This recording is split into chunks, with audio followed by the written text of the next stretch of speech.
Hi guys, my name is Nairi. Find me on the Nairi Squires channel and I talk about all things relating to adoption, family life, children's trauma, behaviours. If you think that could be interesting to you, then please just hit the pink subscribe button that you can see in the corner of the screen. And today what we're going to talk about is whether you can love your adopted child as much as you can love a birth child, and how that bonding happens, how long it takes. And I'm sure for many of you who haven't yet adopted, you're curious as to whether you're going to bond with your child. You might even be anxious about whether you're going to bond with your child.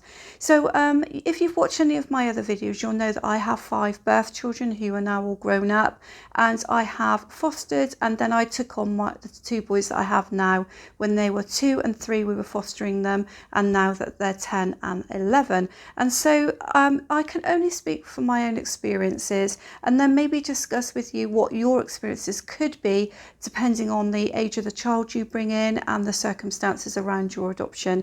So for me then, so I think when you first have your birth children, for most people there is an initial bonding situation with them, unless of course you've had a particularly difficult labour and you are traumatised by that labour, or the baby's taken away quite quickly from you. With our boys, I would say what happened was that there is a rush of love, but it's almost in a sort of superficial fashion. So it's a caring love that you have when you first adopt a child that maybe you are fostering.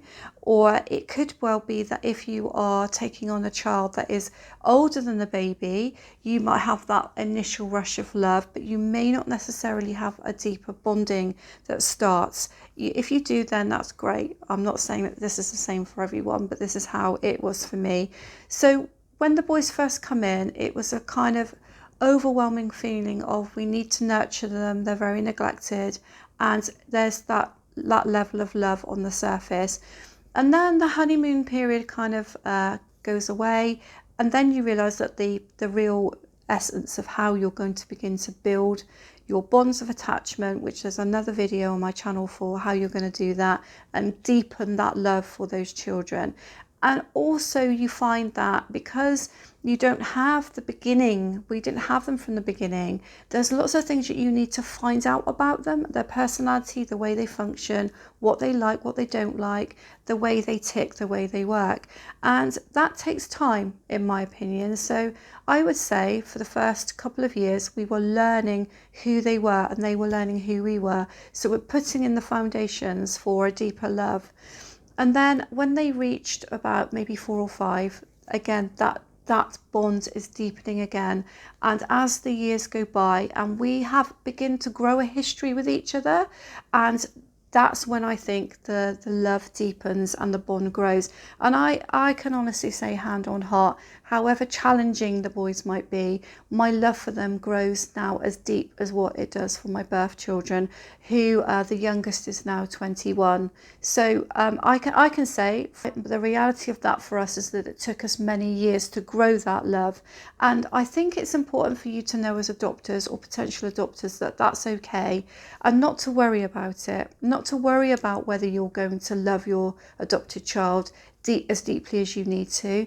And if you're not feeling that bond of love right now, to be patient, and as time goes by, I'm sure that you will. It's just that it takes maybe some people longer than others, and it depends of course on how challenging the behavior of the child is. And there are days when you just think, oh no, I'm not feeling it today.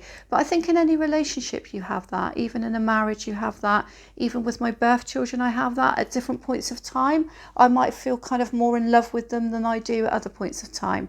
So the difference to maybe that scenario could be you fall instantly deeply in love with them, and you do feel instantly that you have a bond with them. I think that can happen.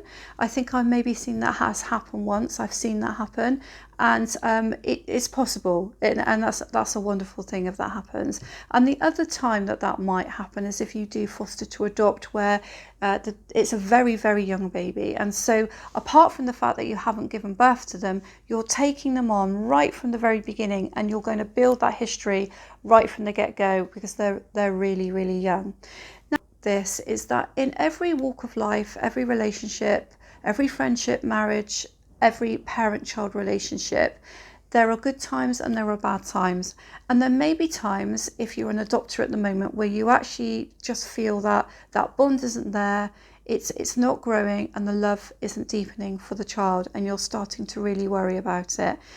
What I would suggest you do in that situation is sit down and think about why it is you're not feeling that bond. And if it is to do with challenging behaviour and things that the child is presenting to you that you're finding really challenging, it might well be that the feeling that you're having at the moment is transient and it's going to pass by, and you'll go through another period of time when you actually do feel like you're bonding with that child. But if it's gone on for a long time, it's possibly gone on for, you know, more than a year or 2 years, and you're just not really feeling an attachment to the child, you don't think the placement's going too great, and you're actually really worried about it, I would say seek out some help and talk to a professional about it. Because guys, I've said this on so many videos, there is no guilt or shame in what you are doing. You're doing an amazing thing to take on a child that you potentially don't have any history with.